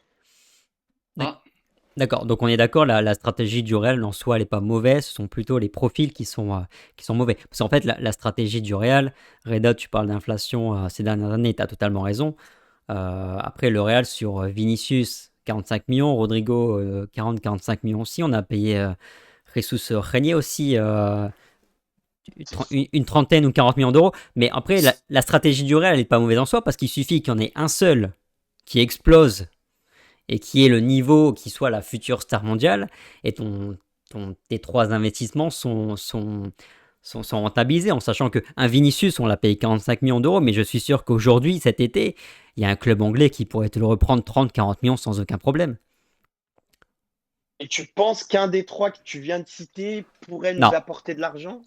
Oui, de l'argent, oui. De l'argent, oui. Oui, mais plus que ce qu'on a investi?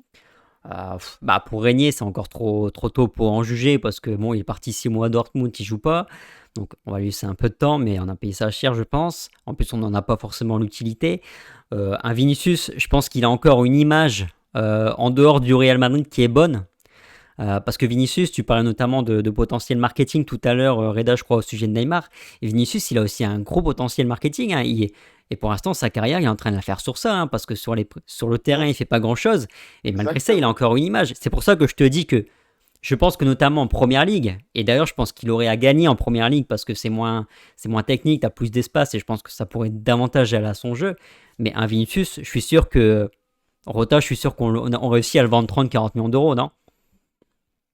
Alors heureusement pour nous et puis malheureusement pour le football, oui, Vinicius, il pourrait même partir en première ligue à 70 millions d'euros alors qu'il est moins fort que chacun de nos potes qui sont en D4 de district parce C'est qu'il est exactement catastrophique. ça. Mais franchement, oui, je suis certain de son potentiel, de son potentiel marketing. En plus, il est très suivi sur les réseaux sociaux, que ce soit au Brésil ou dans le monde entier. Il a des relations avec beaucoup de stars, donc tout ça fait qu'il a une hype, qui le rend très, très, bankable. Mais oui, oui, on pourrait en tirer pas mal d'argent, en tout cas plus que les 2 autres, ça c'est sûr. Et on me dit dans les commentaires, il y a Kubo aussi, effectivement, Kubo, donc on a payé 1 million d'euros, si je dis pas de bêtises. Donc voilà, donc en grosso modo, on a payé tout ça à 120 millions d'euros, enfin un petit peu plus, pardon. Voilà, il suffit qu'il y en ait un qui explose pour que ça fonctionne. Mais à côté de ça, on dit quand même que le Real mise énormément sur les jeunes. Le Real a quand même fait des investissements à côté de ça. On parle d'Eden Hazard, plus de 100 millions d'euros. On a eu Jovic, on a eu Ah là là Militao. là. On a eu Militao. Donc finalement, l'erreur, c'est pas la stratégie, mais c'est vraiment les profils. Reda. C'est Exactement. exactement. Je suis entièrement d'accord, en définitive, ouais. Je suis aussi d'accord. C'est aussi les profils, un Militao. Enfin, voilà, quoi, encore une fois, c'est une catastrophe. Après, Hazard, je le trouve vraiment exceptionnel, ce joueur. Enfin, le joueur de Chelsea est exceptionnel. Il est dans le top 3 pour moi avec Ronaldo, Messi, des grands joueurs et Neymar. Mais son problème, encore une fois, Hazard, on va pas revenir dessus, mais je pense que Kebab. il s'est pas mis dans les exigences du Real Madrid. Il arrive, il dit qu'à l'été où il arrive, il a un surpoids et il dit que l'été, il aime bien manger et profiter. Voilà, ça, c'est pas une mentalité d'un grand joueur. Donc, je pense que le hasard, malheureusement, c'est que voilà, il s'est pas mis dans les conditions du Real. Mais après, je sais pas s'il faut y croire ou pas. J'espère me trompe pas encore une fois, mais je sais pas. Mais le jour peut-être où Hazard prendra vraiment conscience qu'il aura le Madrid, qui perdra du poids, ça a peut-être commencé là, et qui nous enchaînera les matchs, ce sera le meilleur. Je pense sincèrement qu'on aura enfin notre ailier à gauche qui Ouais. On attend la livraison hein, encore. Hein, Puisse, du produit. puisses-tu avoir raison, Malik. Parfait. Merci à tous les Exact. deux. On va conclure pour cette thématique. Merci à vous. Bonne soirée à vous et Merci puis beaucoup. à la prochaine. Merci, bonne soirée. Au plaisir À de la prochaine, discuter à bonne nouveau soirée, avec au vous. revoir. À bientôt. Ça marche super. Finissez bien. Bonne soirée. Au revoir. Et donc, il est l'heure d'accueillir nos derniers invités qui veulent parler du futur du Real Madrid. Donc, on va faire le bilan de la situation actuelle. On va maintenant parler du futur avec Bastien et Ali. Bonjour, messieurs. Bonjour. Bonjour. Rota. Bonjour messieurs. Bastien, petite présentation, s'il te plaît, en 2-3 mots. Je m'appelle Bastien, je viens de Nantes. Mon joueur préféré, c'est Luka Modric, avec des petites pépites comme Odegaard, Szoboszlai ou Cacré. T'aimes la finesse. Ali. Voilà. Alors moi c'est Ali, j'ai 21 ans et je vis aux Pays-Bas, pas loin de Rotterdam. Et mon joueur préféré de toujours, c'est Iker Casillas, comme toi Thomas. Oh, ça commence bien. D'abord, si vous le voulez bien, j'aimerais entendre Ali qui pense que recruter Mbappé ou Haaland, le sujet qui fait tant débat actuellement, ne doit pas forcément être une priorité pour le Real Madrid cet été. Ali. Oui, c'est ça. Et pour moi, le premier problème, ce serait le prix. Parce que Haaland ou Mbappé, on le voit, on le voit dans les médias, c'est 150 millions d'euros pour l'un et l'autre. Et là, avec la situation sanitaire actuelle, le Real n'a pas forcément plus d'argent à dépenser. Parce que 150 millions d'euros, on voit déjà que c'est difficile. Donc, j'imagine pas Florentino Pérez dépenser plus que 150 millions d'euros. Et pour moi, en connaissant notre équipe et en connaissant notre équipe actuelle, c'est un peu compliqué de ne dépenser de l'argent que sur un ou deux joueurs. Parce que là, pour moi, hors équipe type, on n'a que 3-4 doublures. Je parlerai de Valverde, de Lucas Vasquez, de peut-être Rodrigo, mais pas plus.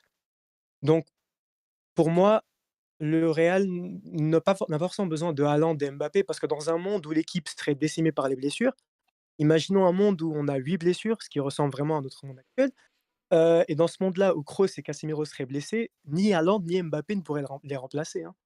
Donc bon, j'ironise, mais je pense qu'on comprend là où je veux en venir. Donc pour moi, Haaland ou Mbappé sont d'excellents joueurs, seraient même d'excellentes pioches pour le Real. Mais à mon avis, pour ce mercato et le mercato suivant, on pourrait utiliser ces 150 millions d'euros pour renforcer l'effectif à plusieurs postes plutôt qu'à un seul. Mais après, tu milites pour une revue d'effectifs plus générale, mais après, le problème il est quand même le même. Avec quel argent? Et puis, à quoi tu juges que le Real n'a pas besoin d'un top attaquant en priorité comme Haaland ou Mbappé? Parce que c'est pourtant dans le secteur où le Real Madrid a le plus de besoins aujourd'hui. Ça paraît évident. Oui, c'est réel que là, tout de suite, l'équipe type du Real Madrid, enfin pour moi, a besoin évidemment d'un attaquant, d'un top attaquant parce qu'on n'en a pas. Mais en termes de doublure et en- ouais, c'est ça, de doublure parce que notre milieu de terrain, on a 3 joueurs, voire 4 qui sont excellents. Mais si on retombe là tout de suite, comme là, on a une hécatombe de blessures, et si ça arrive au milieu de terrain, on aura encore une fois aucun joueur pour les remplacer. Donc pour moi, au lieu de dépenser vraiment 150 millions d'euros sur un seul joueur, ce serait peut-être plus intelligent ou en tout cas plus réaliste de se rabattre sur des profils un peu moins bons peut-être, qui font pas forcément partie du top 10 mondial, Hmm. mais qui pourraient peut-être être un peu plus utiles pour le Real Madrid, en tout cas à court terme, parce que là, à mon avis, enfin pour moi, l'effectif, hormis peut-être 13-14 joueurs, est vraiment pas bon. Redonner Il de y a la vraiment, profondeur donc à l'effectif. c'est ça, c'est ça. Bastien, t'en penses quoi de cette idée? De ne pas faire venir une superstar, pour moi, ça me paraît invraisemblable pour le projet qui est de régner sur la prochaine décennie qui vient de commencer. Et Pérez l'a annoncé qu'il voulait, enfin, il l'a pas annoncé, mais les médias espagnols l'ont annoncé qu'il allait, choquer l'Europe. Donc pour moi, il est nécessaire d'avoir, au moins un des 2 cet été. Mais, pour cela, il faudra commencer par faire un grand ménage dans le club parce que le club, devient pas vieillissant, mais l'effectif est vieillissant, les joueurs sont vieillissants, les systèmes sont vieillissants. Ok. Commencer par, les joueurs à vendre, cet été. Ok. Rota sur cet avis du coup de pas prendre de superstar, t'en penses quoi? Je suis d'accord avec les 2 visions. C'est vrai qu'on aurait besoin de renforcer certains postes peut-être prioritairement, mais là on a réellement besoin d'un joueur offensif. De quoi le Real a besoin? En tout cas offensivement, il a besoin d'un percuteur, il a besoin de quelqu'un capable de faire des différences et de marquer. Faire des À stats? part Benzema, seuls des joueurs défensifs marquent, marquent de manière régulière, cas au Real Madrid. Donc le Real a besoin de Mbappé ou Haaland. Pour ma part, ce serait plutôt Mbappé. Je pense pas qu'on fera les 2. On ira sur Mbappé et je pense qu'on achètera Mbappé. Mais le Real a besoin de ce type de joueur. Le Real a aussi besoin de quelqu'un de clinquant. Après Ronaldo, on a tenté Hazard, ça ne fonctionne pas. Voilà, c'est un homme d'affaires avant tout aussi, Florentino Pérez. Il regarde tous les aspects d'un club et il a aussi, ce désir marketing d'acheter cette star. Ça fait un peu le lien avec ce qu'on disait tout à l'heure, avec sa recherche de pépites, notamment sud-américaines. Il a besoin voilà, de toucher certains marchés. Et avec Mbappé ou Haaland, mais plutôt Mbappé dans ma pensée, il a besoin d'un joueur qui soit bon, qui ait du potentiel, qui ait de l'avenir et qui en plus soit bankable et ait un potentiel marketing énorme. Donc c'est la priorité clairement. Et en plus de ça, ça correspond à la déficience du Real, qui est offensive et qui est sur, justement cette capacité à marquer, cette capacité à faire des différences. Donc oui, la priorité, c'est bien ça au milieu de terrain. Hem, voilà, on peut encore faire le taf avec les 3 qu'on a, avec Valverde en récupérant Ceballos, récupérant Odegaard. Il y a du potentiel et défensivement, peut-être qu'on aurait besoin d'un profil défensif, supplémentaire, mais on a peut-être le petit Miguel Gutiérrez qui pourrait venir à gauche. Il manquerait quoi? Un petit latéral droit et puis sinon, même en tournant avec Nacho, Varane, Ramos, avec les 3 dans l'axe, ça pourrait toujours le faire. Donc vraiment la priorité, c'est d'avoir un ailier fort ou un avant-centre, suppléer Benzema. Mais étant donné que Benzema est encore là, je pense, pour l'an prochain, voire peut-être encore 2 ans, il faut un ailier fort, il faut quelqu'un, comme je le disais, capable de faire des différences et de marquer et donc il faut l'un des 2 joueurs absolument au Real Madrid cet été. De toute façon, je pense qu'on est assez d'accord pour dire que quand on se dirige vers ça, hein, le Real va aller chercher forcément une superstar. Je pense que c'est absolument la priorité. Mbappé ou Haaland à suivre. Rota, toi, tu es plutôt de l'avis pour Mbappé. Toi, Bastien, tu es plutôt de l'avis pour aller chercher Haaland en priorité. Ouais. Pourquoi? Je commence? Vas-y. Haaland, notamment, car, c'est un buteur hors pair et c'est le neuf qui va régner sur la décennie. Donc c'est impératif que ça soit le Real Madrid, qui ait Haaland et aussi pour aller embêter le Barça qui, en fait sa tête d'affiche pour, notamment les présidentielles, même si j'ai vraiment du mal à y croire qu'ils peuvent se permettre un tel transfert avec les dettes à court terme qu'ils doivent rembourser en juin. Et à côté de ça, d'un point de vue marketing, certes, il rapportera, je pense, moins qu'un Mbappé, mais il rapportera quand même énormément en termes de ventes et de marketing. Ok, et Ali, ta position là-dessus? Moi, si je devais vraiment choisir entre Mbappé et Haaland, je pencherais plus pour Mbappé comme Rota, il me semble.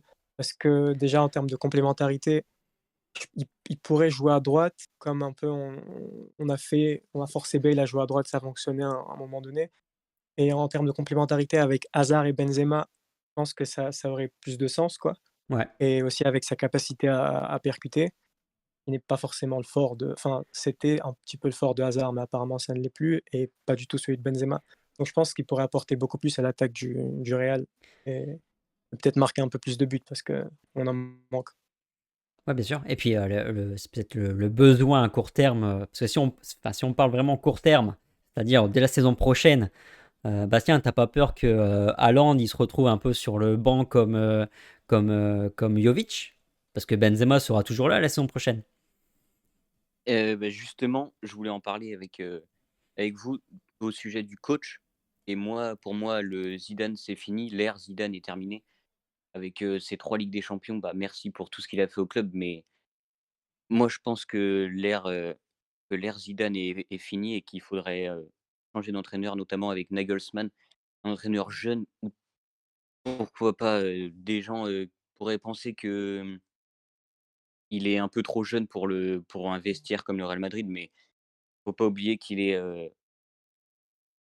que c'est un entraîneur extrêmement charismatique avec des schémas tactiques très flexibles Mhm. et il sait faire progresser les jeunes et j'ai aucun doute sur quoi il pourrait faire, progresser Haaland, à côté de Benzema et même Benzema pourrait, obligatoirement, aider Haaland dans sa progression, même s'il est effectivement très fort et pour les jeunes aussi, par exemple, moi dans mon optique, j'avais l'ambition de ramener, Odegaard au club ainsi que Kubo.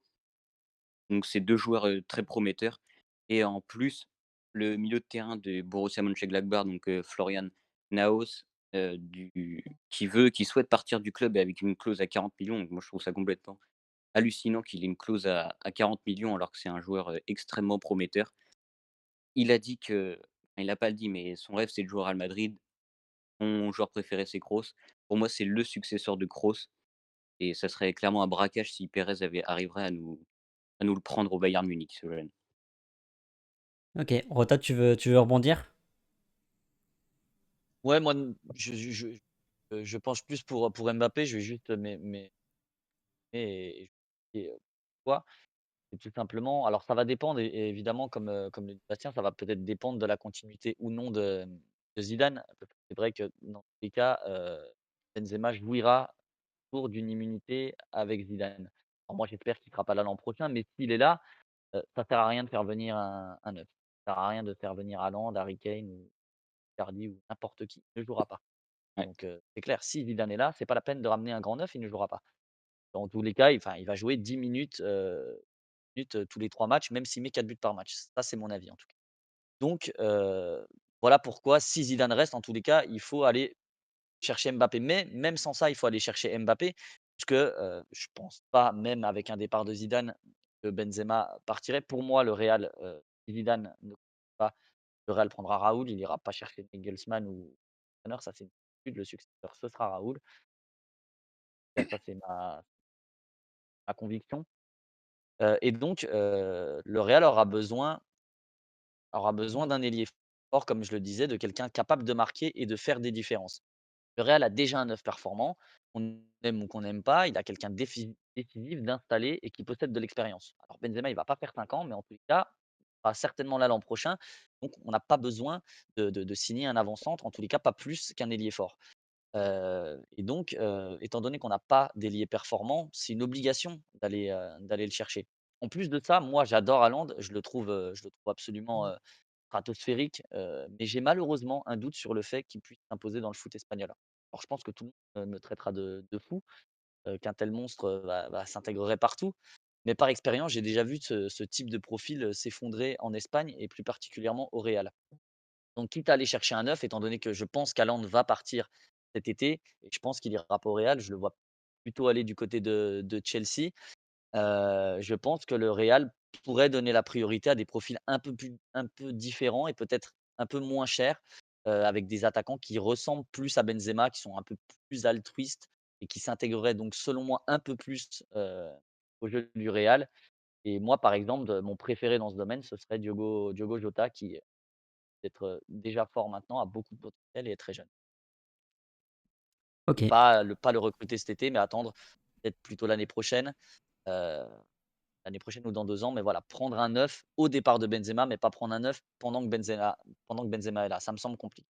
Bien sûr. Et puis si on se met dans la position de Haaland, moi si je suis Haaland, je vais pas au Real Madrid cet été alors que Karim Benzema est toujours en place. Voilà. Voilà, donc moi je pense surtout c'est soit Haaland part cet été ailleurs, ou alors peut-être qu'il attendra 2023, 2022 pardon. On sait qu'en 2022 il aura une clause de 75 millions d'euros qui va s'activer, clause qui n'est pas valable cet été. Donc c'est un scénario qui me paraît plus probable. De toute façon, moi je vois bien si c'est réalisable, je vois très bien Haaland arriver en 2022 et puis Benzema retourner du côté de l'OL. Ali, tu nous as parlé de ton mercato plus ou moins idéal, avec une refonte de l'effectif plus en profondeur plutôt que amener une superstar. C'est ça. Je pense qu'on est à peu près d'accord pour dire que c'est pas ce qui se passera. Du coup, à quel mercato tu t'attends cet été? Donc pour être plutôt réaliste, je pense que ça va plutôt partir vers une acheter une grosse star, recruter une grosse star et puis ensuite ne pas vraiment refondre l'effectif, même si je suis pas forcément d'accord avec ça. Donc à mon avis, ce que fera Florentino Pérez et bon, ce qu'il fera seul en réalité, c'est peut-être amener d'abord David Alaba parce que là, on est en train de voir enfin d'après les médias, David Alaba va certainement ou potentiellement en tout cas aller au Real Madrid et ensuite, c'est ça, il fera le maximum pour, amener une star, Haaland ou Mbappé et je ne le vois pas recruter quelqu'un d'autre. Peut-être rappeler des joueurs de prêt, je pense à Martin Odegaard, mais sinon je vois pas vraiment une plus grosse refonte de l'effectif que ça. Ok, Bastien, tu as quelle vision sur le mercato qui arrive? Déjà, faudrait vendre des joueurs pour, pouvoir les acheter. Ils indiquaient une somme aux alentours de 100 millions et ça me paraît compliqué avec des joueurs, qui ont des gros salaires et qui n'ont plus envie de jouer. Genre, par exemple, aurait le cas d'Isco ou qui était envoyé à Séville, mais apparemment que le directeur sportif a démenti. Le cas Marcelo où Marcelo sera intéressé ou Monaco sera intéressé. Lucas Vasquez en fin de contrat. Vinicius, pourquoi pas l'envoyer à un club, anglais comme, le disait Jota, je crois, tout à l'heure, ou Jovic, dans une transaction où on pourrait l'échanger, avec le Borussia Dortmund. Moi, je le vois plutôt comme ça et ensuite, d'acheter Haaland en priorité avec, surtout signer Alaba libre qui va pouvoir être vraiment, un atout majeur, qui est très polyvalent et Florian, Naos du Borussia Mönchengladbach et pourquoi pas, quand j'entendais que Haaland ne pourrait pas aller au Real à cause de Benzema, pourquoi pas changer de système et être à 2 attaquants? Ronaldo, à l'époque de Zidane quand Isco jouait et Bale ne jouait pas, c'était Benzema et Ronaldo devant. Donc je vois pas pourquoi l'association Benzema-Haaland ne pourrait pas fonctionner, au Real Madrid. Et donc, dans le cas de figure où Eden Hazard reviendrait à un bon niveau, au moins au niveau qu'il était à Chelsea, dans ce cas-là, tu le positionnes où, Hazard?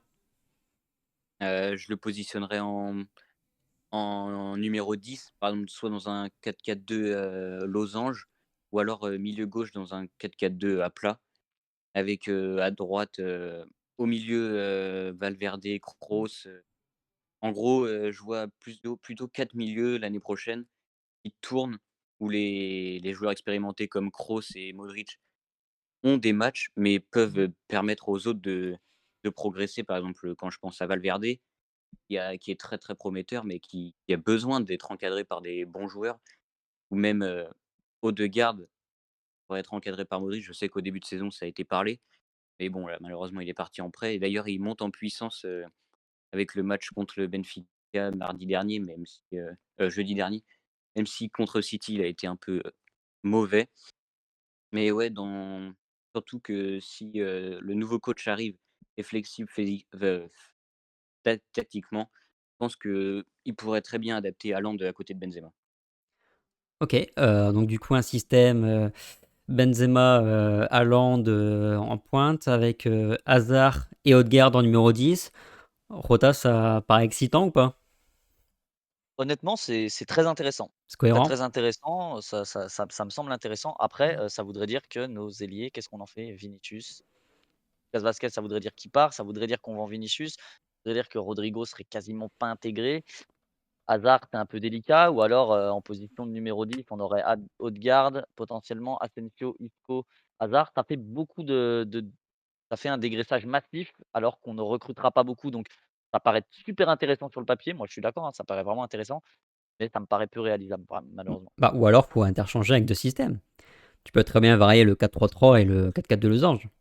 Oui, on peut l'imaginer aussi, mais alors là, je demande à voir quel entraîneur on aura pour savoir si c'est possible ou non, en fait, tout simplement. Ok. Ali, un avis là-dessus? Ouais, c'est un peu pareil que Rota, je pense la même chose. En fait, un 4-4-2, ça paraît super intéressant sur le papier, mais je vois en fait compliqué déjà le fait d'intégrer Haaland avec ou Rodrigo, comme a dit Rota, mais même avec s'il y a d'autres recrues, avec d'autres recrues potentielles. Et j'ai aussi peur qu'en 4-4-2, que ça bride un petit peu les montées de Ferland Mendy et que justement, il puisse pas monter autant qu'il veut parce que pour le coup, c'est parfois, pas toujours, mais parfois une bonne arme, à gauche et bon, comme certains appellent Madrid le FC centre entre guillemets, mais avec un 4-4-2, je pense que ce serait aussi la fin des centres et de cette arme-là qui est en réalité une excellente arme pour le Real. Enfin, ça marche, c'est pas forcément le plan de jeu le plus esthétique au monde, mais c'est un plan de jeu qui fonctionne et j'ai aussi peur que ça change trop le plan de jeu avec lequel le Real joue, surtout si on garde le même 11, que depuis 5 années, quoi. D'accord. Bah, de toute façon, c'est le moment ou jamais peut-être de relancer un nouveau cycle et de la même occasion changer de système et insuffler de nouvelles idées de jeu. On a parlé de Sergio Ramos tout à l'heure avec deux autres auditeurs. Alors, restera pas cet été, c'est pas forcément le débat. Par contre, quel joueur vous voyez, Bastien, comme son successeur? Pour moi, ça sera certainement pas Varane. Varane, c'est plutôt un joueur complémentaire qui peut être très, très fort, entouré d'un cadre comme ça. Moi, comme successeur, parfait, je voterais plutôt pour un Mathys de Ligt de la Juve, même si ça me paraît très peu probable avec, contrat, à la Juventus étant jusqu'en 2025, je crois. Ou alors je verrais plutôt un Koundé, très, très jeune encore, mais très, très prometteur à Séville. On parle aussi de Pau Torres de Villarreal, donc un défenseur très prometteur et aussi, dont je suis pas vraiment fan. Pour moi, je partirais vraiment sur un Koundé, mais ça risque d'être compliqué avec la concurrence sur le marché et notamment, Manchester City et United qui sont dessus. Ok. Ali, à ce sujet, Militao, ça part? Oui, pour moi, Militao, c'est pas vraiment le futur du Real et peut-être à côté de Varane si Ramos venait à partir, ce serait malheureux, mais pour moi, à côté de Varane, c'est vrai que Koundé, ça peut être une bonne idée, mais bon, il est pas forcément à vendre, mais un Diego Carlos, aussi défenseur de Séville, serait excellent et je pense même qu'il pourrait être complémentaire avec Varane justement et là encore, j'ai parlé de David Alaba tout à l'heure et je suis pas sûr qu'il accepterait de jouer défenseur central parce que s'il vient à Madrid et si il part du Bayern, c'est justement pour plus forcément jouer à ce poste-là, mais ce serait aussi une excellente alternative, en défense centrale. Ok. Rota, Koundé, ça paraît cohérent, je trouve. En plus, ça paraît complémentaire avec Varane. Parce que c'est ça qu'il faut trouver, c'est le complément à Varane. Comme on le dit très souvent, la meilleure charnière centrale, c'est pas forcément les 2 meilleurs éléments, mais celle qui se complètent le plus et c'est très vrai que ça soit dans le foot amateur ou le foot professionnel. Tous les noms qui ont été cités me plaisent énormément. J'aime beaucoup Pau Torres, mais je suis pas certain que ce sera à terme un leader, de la trempe de Ramos. Je suis persuadé de l'inverse. Mathias de Ligt, ouais, ça pourrait être vraiment, le défenseur des prochaines années, mais évidemment, moi, oui, j'ai aussi mon faible pour Jules Koundé. Je trouve qu'il a comment dire? La même trajectoire au niveau du style de jeu de Ramos. C'est un défenseur qui projette énormément, c'est un défenseur qui fait beaucoup d'efforts, c'est un qui a beaucoup de hargne. C'est un défenseur qui fait mal, c'est un défenseur qui est bon dans tous les domaines, qui arrive à centrer, qui arrive à être à la réception de centre et c'est un peu ce qu'a fait Ramos, à Séville quand il était plus jeune, où il a démarré latéral droit et il a continué ensuite en Espagne et au Real. Sur centré, c'est vrai qu'il a un profil, que j'ai jamais vu auparavant. Encore peut-être plus complet que Ramos, proportion gardée puisque je suis fanatique de Ramos évidemment, mais, dans son pléthore de jeu, je le trouve vraiment, vraiment très, très complet. En plus, il est passé par Séville, pourquoi pas faire le même type de carrière et venir chez nous? Mais oui, ça peut être le futur leader. En plus, voilà, francophone, aux côtés de Varane, ça peut être une bonne solution. Mais je suis un peu comme vous. Je pense que la concurrence anglaise sera difficile pour le Real. Ok, moi je pense qu'on est assez d'accord. Koundé, c'est le profil idéal.